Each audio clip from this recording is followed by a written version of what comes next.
Today we are going to continue our gallery hop around the Chicagoland area, beginning with the grand opening of the Still Life Gallery on 46th and King Drive in the Bronzeville area of Chicago.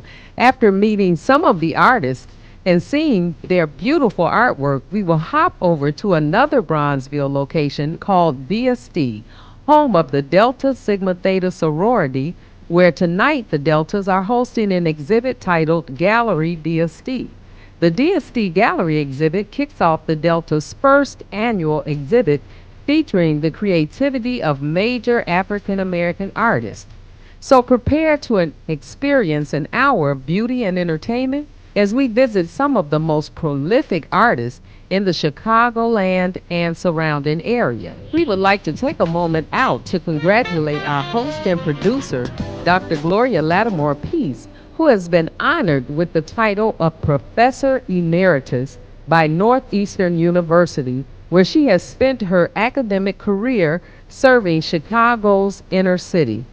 Receiving the honorable status of Professor Emeritus formally distinguishes Dr. Gloria Latimore-Peace as being a top member of her profession. Dr. Gloria Latimore-Peace, PhD, has made a life of serving those in need. As an educator and humanitarian, she has made it her life's work to bring pertinent information to underserved communities. As a tenured professor at Northeastern University, she devoted her studies and teachings to the educational needs of the inner city. Through her community endeavors, she became widely known and respected for her riveting insights. Early on, she was offered an opportunity to host her own radio show, a talk show formatted to address the social, political, and educational concerns of its audience. Later, she became publisher and editor of Mo Better News, a newspaper she founded specifically to create a voice for the underserved, dedicated to providing information and services that are designed to enhance and uplift people in their daily lives. Currently, Dr. Gloria Peace is the host and producer of the H3O Show, which airs on Chicago Access Network TV Channel 19. Originally, the show focused on bringing physical health, well-being, and nutritional information to the viewers, but was later expanded to include issues affecting spiritual nutrition as well. Thus, the H3O Art of Life series was added to the show, and the OmniU Artists Consortium was born.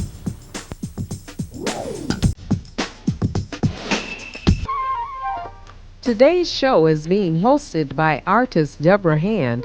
Debra Hand really knows her way around the African American fine arts community, as her work has been exhibited alongside that of some of Chicago's greatest art legends, such as Dr. Margaret Burroughs, Alan Stringfellow, and Richard Hunt, to name a few. Artist Debra Hand will take us on a gallery hop where we will meet some of today's featured artists. Our regular host, Dr. Gloria Latimore-Peace, will return next week.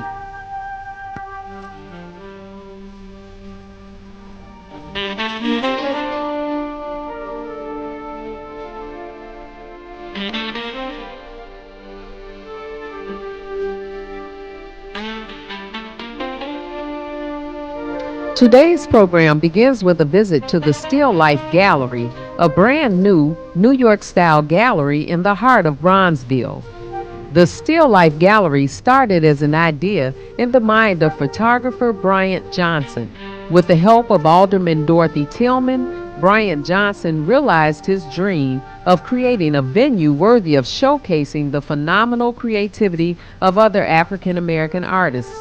Bryant Johnson, together with an architectural firm, took what was once an abandoned eyesore in the community and transformed it into an architectural showplace worthy of landmark status. This beautiful location not only houses the Still Life Gallery, but also is the location of the largest African American bookstore in the country. It is obvious from the crowd at tonight's grand opening that the gallery and the bookstore will be cherished jewels in the Bronzeville community.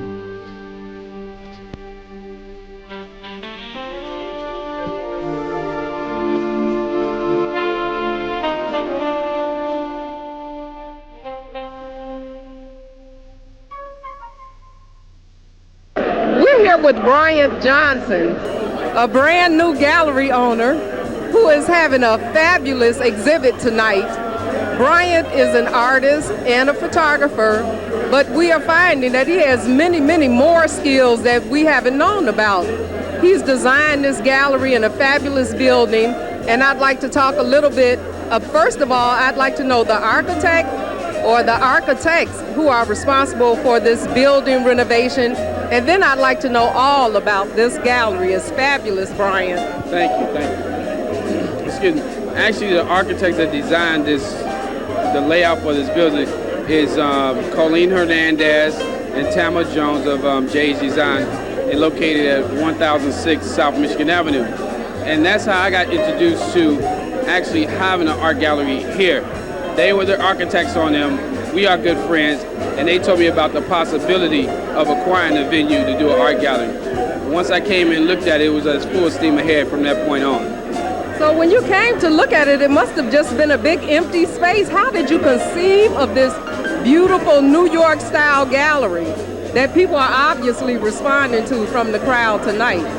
I think it's just when I came and looked at the space, it was totally raw, no floor, no windows, no anything. And I just looked at it and just had a vision in myself of what it possibly could be. And then they gave me some latitude to interject and let them know about the way I wanted it to be. And the connection just was great.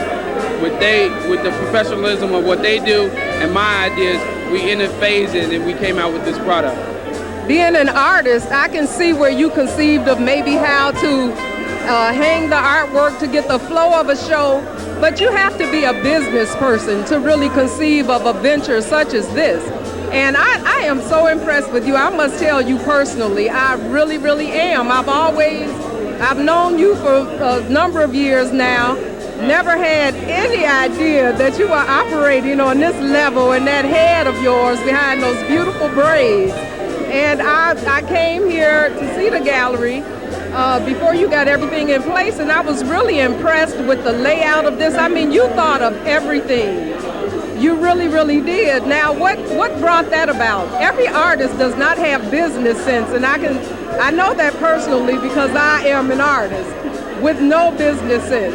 So how does this happen? You know what? I think it all began, and I also got to make mention of our ancestors and our elders that was in this location before I came to this location, and just knowing the history of Bronzeville and all the things that was happening in Bronzeville.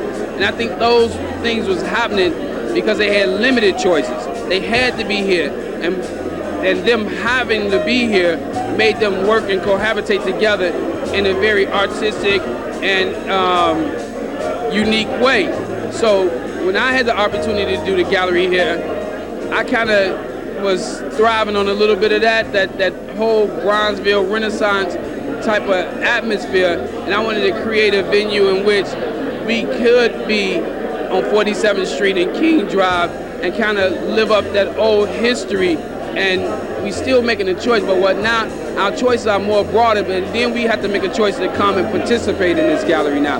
We had limited choices, we have more choices now, but still we have to make a conscious choice to support and come out. It's a very unique experience to have this gallery and have 16 artists that are Chicago artists in one location, and the work is overwhelming, and that work is a fuel for me to do what I'm doing, just to cohabitate with my peers and the level in which they creating the art, and I wanted to create a venue that could sustain their work. So it's not that the venue is unique, it's the artwork that's unique, and I envision having a place that will be something that can hold this artwork that I am overwhelmed with. Well, you certainly, I can see that a lot of consciousness went into what you've done here, and I think we all can feel that there's a lot of pride connected with this gallery. So I understand it better when you refer to the ancestry.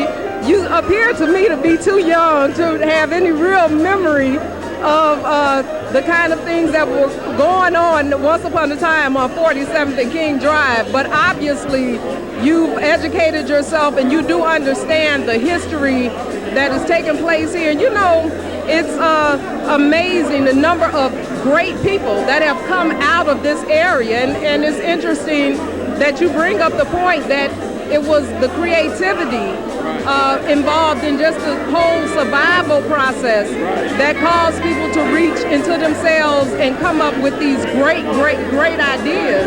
And many of our great people come from this area. I am blessed and I am very humble and I'm overwhelmed by the support that I have received from my family and friends, and also just the art community itself. When you can have a collaboration of all these different artists with all these different mindsets, different mediums, and for them to give you the support and look at me as one of their peers and acknowledge me and saying, hey, we love what you're doing and want to be a part of it, it's overwhelming. I am reaping the benefits of this gallery already just by having the artists themselves come in and saying, hey, what you need me to do? Let's do this. And it's an overwhelming feeling, and I love it. I love it. Well, you certainly are doing your part to bring Bronzeville back to its original glory. You can barely park in this area tonight. So obviously this is well received by the community and by a variety of cultures, as we've seen here tonight. So you did mention that you've had some help with this, obviously. Right. Something of this magnitude. Right. I had a few sponsors: Harris Bank, Northern Trust Bank. Harris Bank, co-brand, liquor sponsor, Cavassier, and they just come on board. A couple of representatives came out. They understood what I was trying to do, and they wanted to be a part of it. So it's overwhelming, and when you, especially with the arts, for us to be able to express ourselves with our passions and people to embrace it and come out and support is a very wonderful thing. And the arts, I believe, is a very necessary tool for us because it's giving us a venue to express ourselves. And this same expression, we're going to interact with other corporations and other non-for-profit agencies so we can help this art expression be a part of children's lives. So they have other ways to express themselves, be it artistically. So that's what we're going to try to do. We're going to be doing some very innovative things here. We're going to have some very amazing shows. Tonight we had a group show with 16 different artists, and we just was trying to show the diversity and the level of the different mediums and artwork in which artists in Chicago is working at. After this show is over, we're going to do a more intimate, more finer shows with highlighting maybe one or two artists with a bigger body of work. So it's going to be an amazing thing happening. Now, will you be using the gallery to host other events? Well, actually, the gallery is, you can rent it out for certain events, so that's an option. So we want to constantly have people coming back and coming to the gallery. So we set up a program in which people who are interested in having a special event, they can rent out the gallery for their special event. So we have beautiful artwork on the walls, and they make a wonderful backdrop for any event. And then people that's not collectors can become collectors because they'll be in the gallery. Well, you know what? You are a businessman, because I can certainly envision an event at this beautiful location and with beautiful artwork in the backdrop. I mean, that idea just sells itself. Right. I'm sure we'll be hearing a lot more about Bryant Johnson in the city of Chicago. Thank you very much for speaking with us. All righty.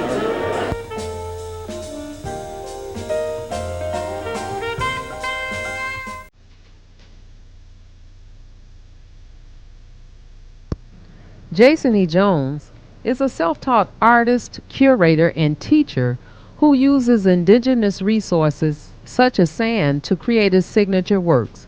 Jason also uses acrylic paint, which he literally pours onto the canvas to create the beautiful images, which he further embellishes by intermixing the layers of sand with gold leaf. His works emphasize the changing facets of moods and emotions expressed through an exploration of colors and changing textures and patterns. The work of Jason E. Jones also emphasizes the feeling of freedom. His work seems to express freedom in the same way that freedom is expressed by a dove in flight. Jason E. Jones captures the purity and intimacy of a flower in bloom and the creative spirit of a dancer in motion.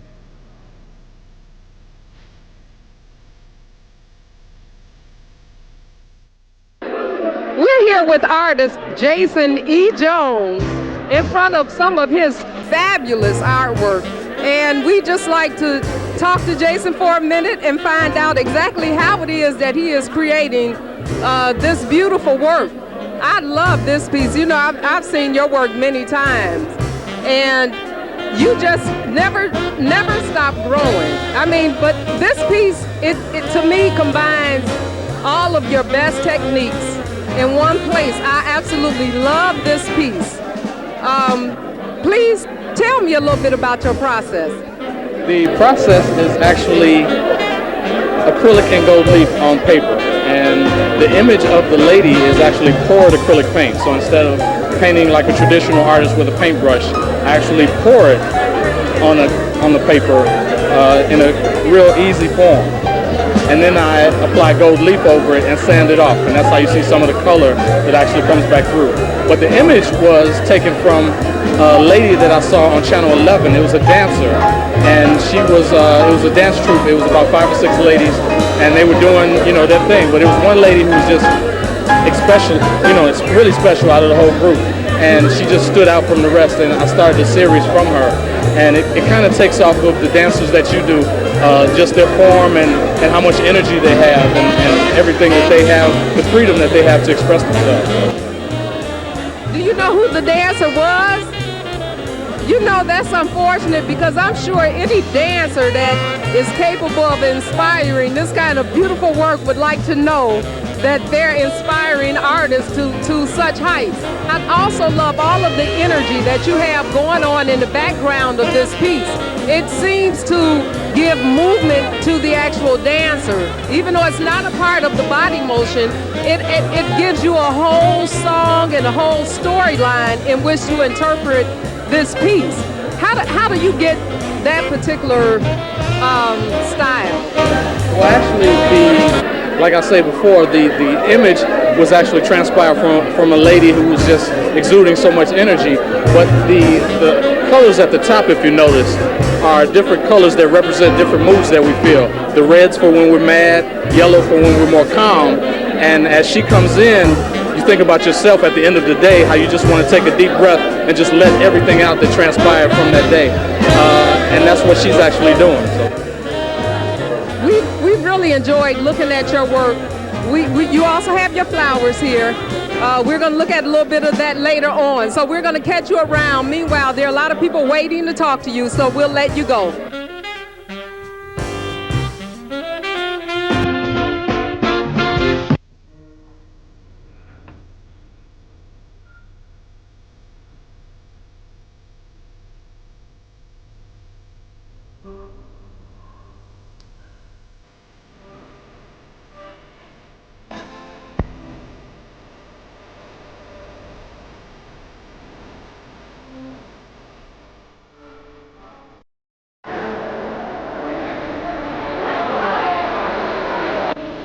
Here with the Honorable Dorothy Tillman. As they say in basketball, tonight we're in your house. You have some wonderful things going on in Bronzeville. I mean, you can't park in this area tonight. This reminds me of back in the day. I don't want to date myself. I was real little when the Regal Theater and all of these other great things were going on, and you just had people dressed up and ready to participate in the cultural beauty of our social class.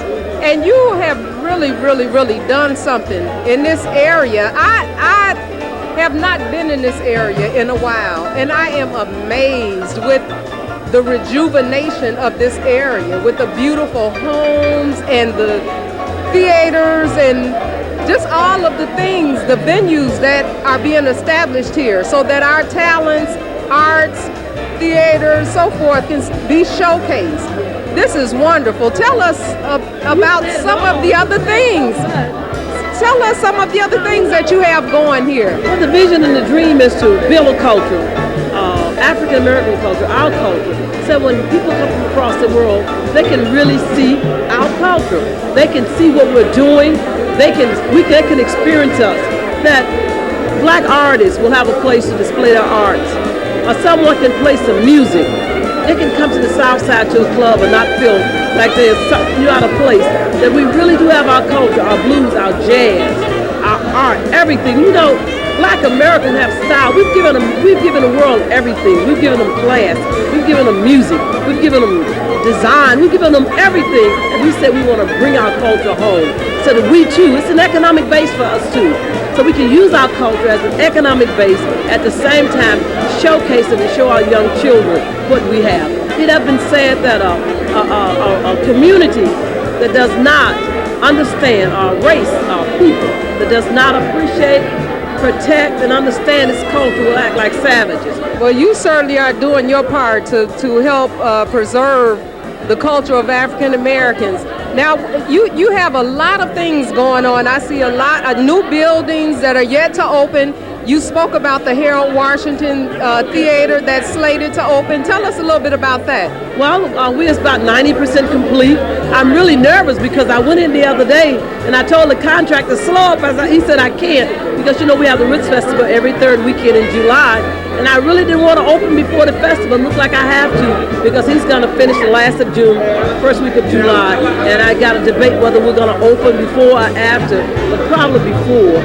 We also have restored the Parkway Ballroom, that great historical Parkway Ballroom. Right now it's so packed down there you can't get in. And what I love about it is the community is using it. In the Harold Washington Cultural Center, we will have a 1,000-seat theater, a radio station, a television station, a recording studio, and a music school with the banquet, or with a restaurant. Well, you spoke to Bryant about his vision, but you are certainly executing a vision here in this area. Well, I appreciate Bryant for catching the vision. He caught the vision, he bought into the vision. What we tried to do for people like Bryant is to give them an avenue. We said, you come here.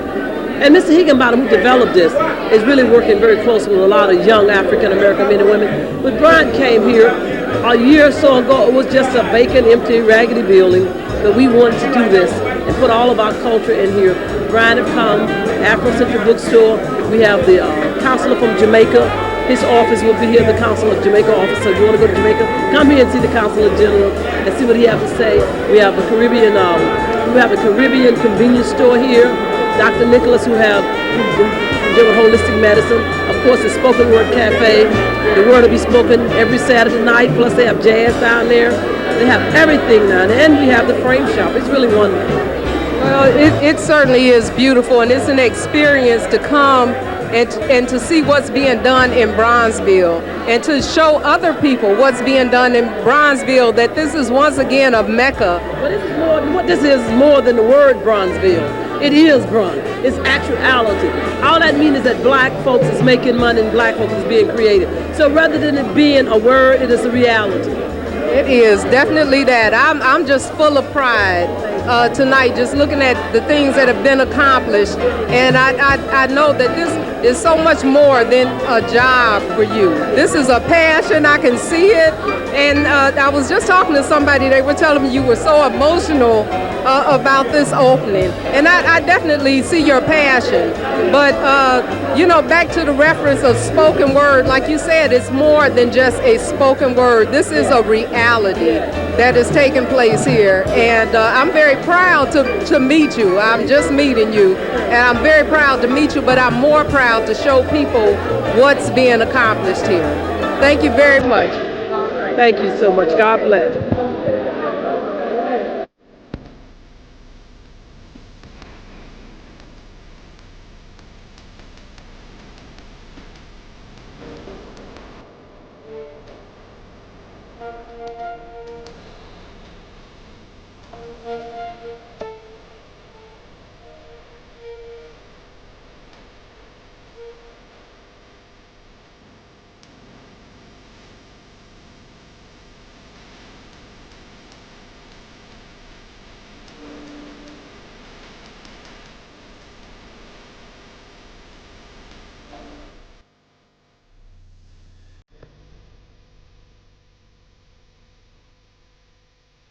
Floyd Atkins holds a degree in art from Clark University, where he studied under the acclaimed artist James Riddle. Floyd Atkins also studied at the High Museum in Atlanta and at the Art Institute of Chicago. In 1996, the Chinese government chose the artwork of Floyd Atkins to grace the cover of a book solely dedicated to how American artists draw. Floyd's work is an interpretation of how popular culture functions in a society as well as the way society treats today's popular culture. I want my work to be viewed as a very short book that stimulates familiar emotions and tells us something profound about ourselves and our culture, says Floyd Atkins.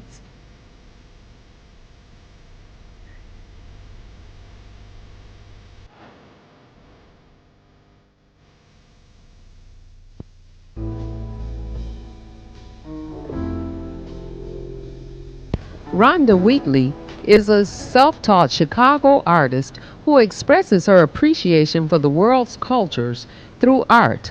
Inspired by the aesthetic qualities in written language, she paints abstracts and creates textural patterns with alphabets and letter forms, aiming to stretch her understanding of language as a carrier of cultural and spiritual meaning. In recent works, Rhonda Wheatley has featured, among others, the African Bassa script, West African Adinkra symbols, and Ethiopian, Cherokee, Japanese, and Indian scripts. Rhonda Wheatley's work can be seen in exhibits throughout the Chicagoland area.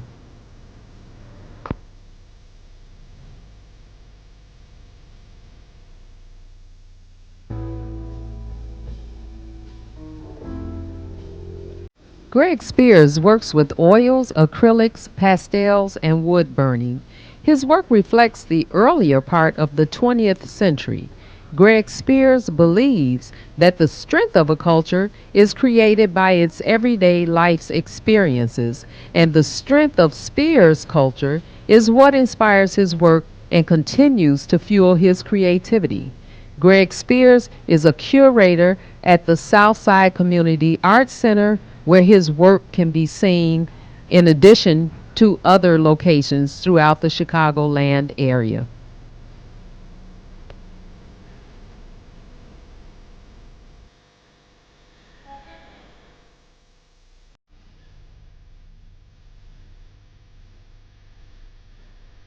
Robert Johnson has been painting and exhibiting since 1986. He has participated in numerous art fairs and gallery exhibitions in and outside the city of Chicago. Robert Johnson attended Central State University as a fine arts major under the guidance of internationally acclaimed artists Willis Bing Davis, Abner A. Cope, and Andrew F. Scott. Robert Johnson currently lives in Chicago.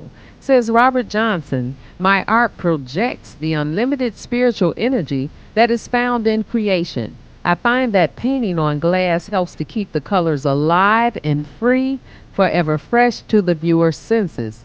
The glass creates another dimension, the paint on one side and the viewer's reflection on the other, says Robert Johnson. One immediately becomes one with the work, allowing the spirit to merge with the colors. Robert Johnson's work can be seen at exhibits throughout the Chicagoland area.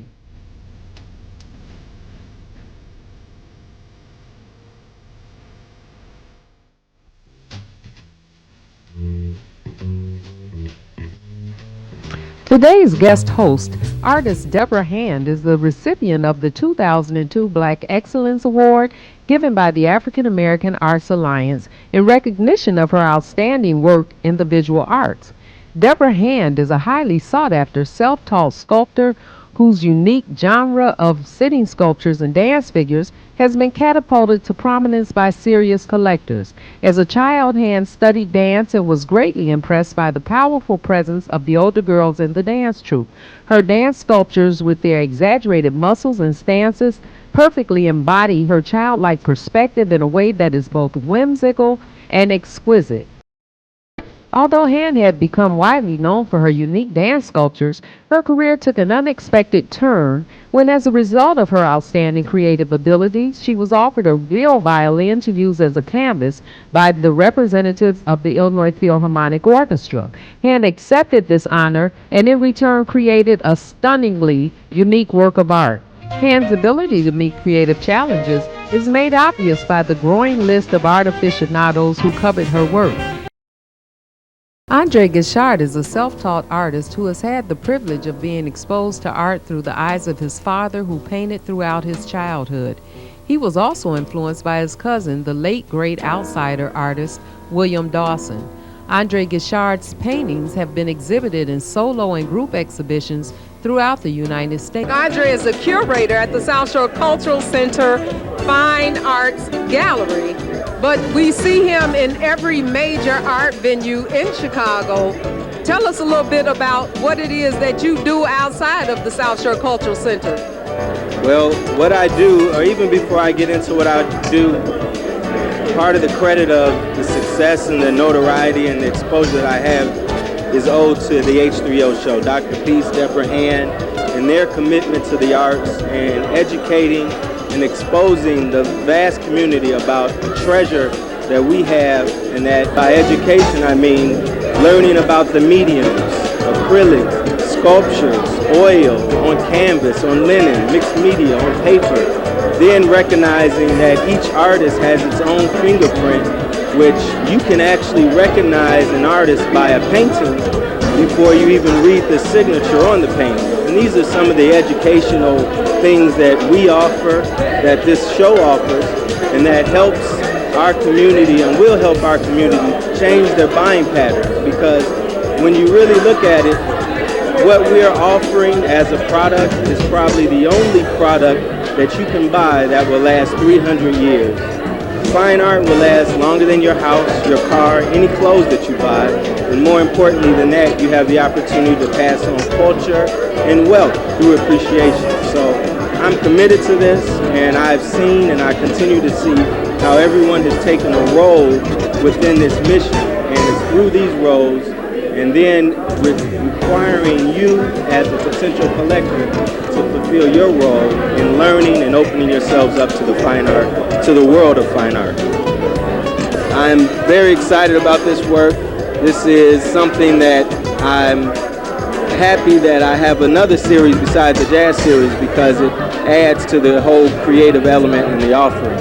In addition to that, I'm exhibiting a nude series, and this one to your left is Sensuous Silhouette 1, and it's really something that embodies the beauty of the African American woman, and it highlights her form, but she's actually behind a veil, and that's acrylic and silver leaf on canvas, and it's floating in a box frame. But the essence of what it represents is about who we are and passing on our culture. The one next to that is part of the floral series, and that's Field of Flowers 1. Field of Flowers was inspired by a trip to France, and it's about the flowers in a field moving in the wind, and that's just a portion of what I'm offering tonight. But as you know, the H3O show continually takes you on a date, and through these dates you get exposed to more and more fine art and new creations created by the artists. So once again, thank you for taking the time to experience what we are bringing to you. And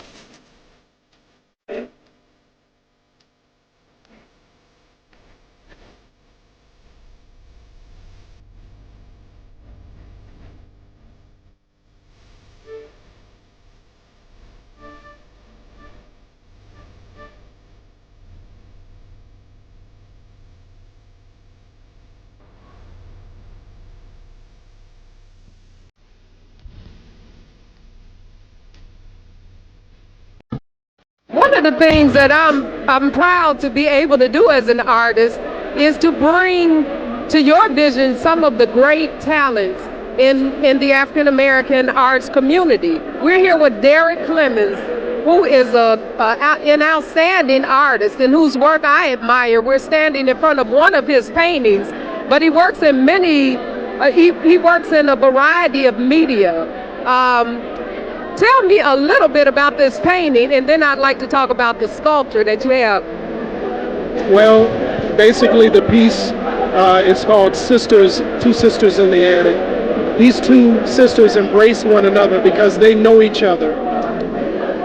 but the world around them is symbolized by the walls that seem to converge in on them. And some of my work tends to deal with that emotional state. I use bright color, but that sort of is a bit of I guess an opposite to what some of the pieces tend to be, and that is some of them are emotionally distressful. Sometimes they are elation. There's elation that's involved there. I also try to look at the subjects by using Cubist vehicles, motifs. I tend to show the eccentricity of who we are as a people and minorities in general, how much we tend to give color and variety and facet, I guess would be the best way to describe it. We give facet and multi-dimensional aspects to society. Our music, the way we express ourselves in poetry, on canvas, sculpture, so many different ways. Our dancing, the way we love. So there's intensity. Speaking of sculpture, we just want to talk to you a little bit about the piece you have here. It reminds me of a Picasso in 3D. This is a beautiful piece. It is so strong, and as you know, I love sculpture because I'm a sculptor. And I really admire this new work that you're doing. Tell me a little bit about this piece. Well, thank you. I really appreciate your support. I really do, Debra. And it's good that other artists see the depth in, the work that we all do. This piece is actually based on a drawing session that I did with several other artists, and it was at the now defunct Mestes Artes studio on 18th Street in the Pilsen neighborhood. We got together and we drew a male and a female nude, and basically this represents one of the individuals that was posed in the session. Her name was Cara. And this piece is Cara from the Mestes Artes sessions. I'm taking wood and using it as a means of showing the different facet, the beauty of the human body in itself. And just basically, I'm working on more sculpture as we go, trying to show a lot of dimensionality to my work. Well, Derric, I am very proud to know you and very proud to be able to bring your work to other people, because I know about some of the best kept secrets in Chicago in the arts community. And you are certainly somebody that I admire, and I love your new work. Thank you very much for speaking with us.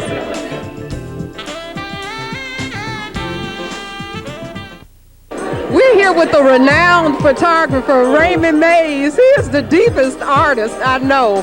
If you really get into a conversation with him, he gets into the mental states of consciousness and all of that. But right now, we're just going to ask real briefly. We know that you cover a lot of jazz venues. But one thing I love that you do is when you use these kind of ethereal, something is there but nothing is there, photography to give us an image of whatever it is that what is this? Okay. Is this smoke? Is this a ghost? What is it? It is very deep. It's a ghost of what does jazz look like. Oh, wow. Yeah, in fact, it's an interesting image. It's probably one of my most valuable images to date. The Silver Gentleman print, What Does Jazz Look Like? Actually, I shot this image at the annual Cliff Kelly WBON Jazz Festival about 2 years ago. And actually, I sat on this image for about 2 years, well, not that long, about a year, because when you're doing abstract photography, you want to be able to bring it to life. I knew I had a special image, but I wasn't quite clear what I wanted to call it, what kind of name I wanted to give it to, how I was going to bring it to life. But one day I walked into an old part gallery that I've been in for the past 3 years called Stone and Alchemy. And the owner named Andre Hurd asked me the question, Raymond, if you were to see jazz in its pure form, what do you think it would look like? So we actually talked about that seriously for about 20 minutes. The only thing we come up with is that there'll probably be some spiritual essence and imagery of the jazz musician emanating the artistry of the sound and music of jazz. So we said, can you capture that through the photographic lens? I said, you know what? I have an image I've been sitting on for about a year. I'm gonna go back and take another look at it. And let me get back with you. So I went back and took a look at this image, blew it up, and I said, you know what? I think we may have something, but we can't be so arrogant to say that this is what jazz looks like if we don't know. So we'll call this in the form of a question. What does jazz look like? And so, blew it up, we titled that, took it down to Bloomington, Illinois, sold it to an art collector with Nicole's Gallery last year. We did an art exhibit, Michael Lane and I, called What Does Jazz Look Like? An entire exhibit of 40 images plus collage art at the Harris Bank. And trying to take it on a life of its own, and we're going to do 3 more exhibits with this title, What Does Jazz Look Like? So that's it. It's a jazz musician who portrayed Joe Williams, the great late Joe Williams. And you can see the outline of his hair, his nose, and he's actually a micro on his head. It's so unique, I can't even replicate it. That is just the most unique thing. It's really value the image. Well, it took me a while to even realize that there was actually an image embedded in this swirl of energy. This is a beautiful piece, Raymond. Thank you very much for speaking with us. I'm here now with artist Dale Washington. You are really phenomenal. You work in so many media. I don't even understand what it is you do. I just always know your work is strong and energetic. And even though the piece that we're standing in front of doesn't have much color, it seems to emanate all kinds of color. Tell us a little bit about these 2 pieces. This piece is titled Woman Reading. And actually it's one of the few pieces I did while the person was actually sitting there in front of me in color. Most of my work starts out as line drawings, and then I bring the line drawings home and do them in different medias afterwards. And it's of my wife, Clemmons. While I'm sitting in the studio, the living room of our home, working on artwork, she's sitting on the futon reading a book. While I'm waiting for the work to dry so I can work into it again, I decided to do a quick study of her. And this piece has never been shown before, and I've just really taken and appreciate the response that I've received. Now, have you heard of Idlewild, Michigan? This is of Idlewild. Idlewild was our black resort. It was our Las Vegas for all our entertainers at the time, before Las Vegas opened up to us. So this is a piece that represents Paradise Lake, which is one of the lakes on Idlewild. And you have the lake through the middle, the shoreline here, looking across at the other shoreline and seeing the sun set in the eastern sky above it. It's a mixed object piece. Well, I said artists were deep. And this man is deep. Dale, thank you for stopping to talk to us and letting us experience some of your beautiful work. And also that touching tribute that you did to Dorothy Tillman. That was, people were really touched by that. You are such a giving person. You've given your art on many occasions. I've been present. And I think that there's no greater gift you can give somebody than the work of your hands. So we definitely know there's some sincerity attached to what you do. Well, it all comes back to you as sincere, and that's the reason. That's right. Thank you very much, Dale. I'm going to let this beautiful young lady introduce herself. She has a lot to do with this fabulous gallery that is open tonight. And I want you to tell us a little bit about the work you've done. You're standing here looking gorgeous and well-rested, but obviously this has not been an easy road at all. Absolutely. Well, I can't take any credit for anything that you see in the room this evening. However, the name of the gallery, Still Life Gallery, is named after my son, Steele. So I would like to say that I'm kind of the backbone to the work that you see here, but actually Brian Johnson takes full credit for the actual design, the layout here you see this evening, and I'd like to add that he physically put everything up this evening. Everything you see here was done by his vision. He carried it out. He had a dream. As Alderman Tillman said earlier, he had a vision and he carried that out.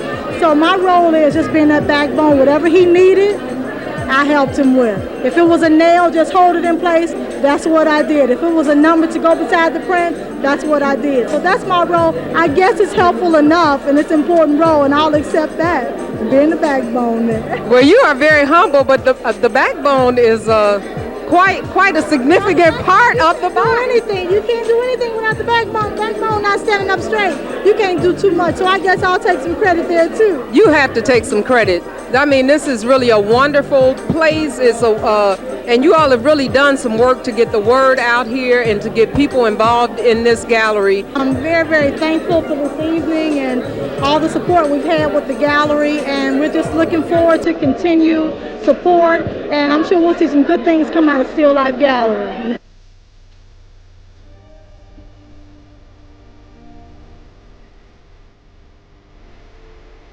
We've concluded our visit to the grand opening of the Still Life Gallery in Bronzeville. Now let's hop over to the DST Gallery being hosted tonight in Bronzeville by the Delta Sigma Theta sorority.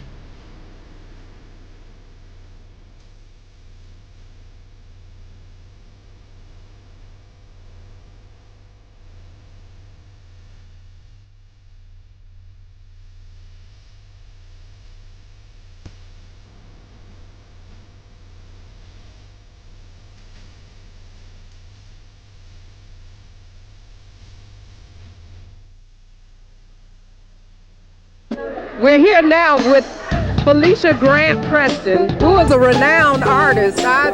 Long before I became an artist, I heard your name all around the art circle. So a lot of people pay attention to your work, and I can certainly see why your work is beautiful.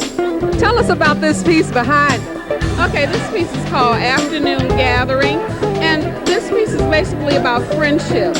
I think sometimes we get busy in our lives and forget about the value. We sometimes get off into things and possessions and forget that the most important things in our lives are actually our friends. And so this is about friendships. And then, of course, I don't know, this may be a little biased, but as women, you know, we tend to really make long-term bonds with our girlfriends over years.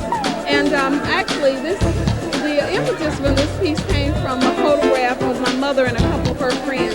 And the same thing, long-standing friends, you know, people that I knew when I was a little bitty girl. And they just hung in there as friends all these years, so they've gone through all of these things together. And that's wonderful. And I can say that I'm fortunate and blessed enough to say that I have two friends like that I've had around for a long time. I am so proud to be standing here with the renowned artist, Samuel Akainyah. Samuel Akainyah is known, I'm sure, to most of you for his beautiful and diverse use of colors and textures. His work is wonderful. I'm just very proud to have an opportunity to have you hear from him, talk to you a little bit about the business of art as well as creating art, because he has a gallery of his own. But we are standing in front of some of his original work, is that correct? And he is standing here looking impeccable and handsome as usual. Sam, tell us, where did you get the vision for your use of color? Well, you know, I come from Ghana, West Africa, and as being part of the tropics, the radiant sun, I grew up in the Ashanti region of the country. The Ashantis are known for so much color. But besides that, I think when I was in art school in Ghana, I had a lovely professor, a lady, who literally challenged us to just express ourselves with color so much. So this is something that I've been doing for quite some time now. Well, it certainly is beautiful. I mean, your work, I am just in awe of your work.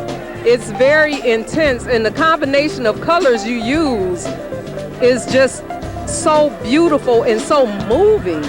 I can certainly see how you've become as successful and as renowned as you are. In fact, you're successful enough that you have opened your own gallery. Well, the gallery is at 357 West Area. We opened it almost 10 years ago now. And it was for me to fulfill a vacuum, both in my mind and in our community. I wanted to have a gallery that would present the best, and I mean the best, of our culture, the history from Africa.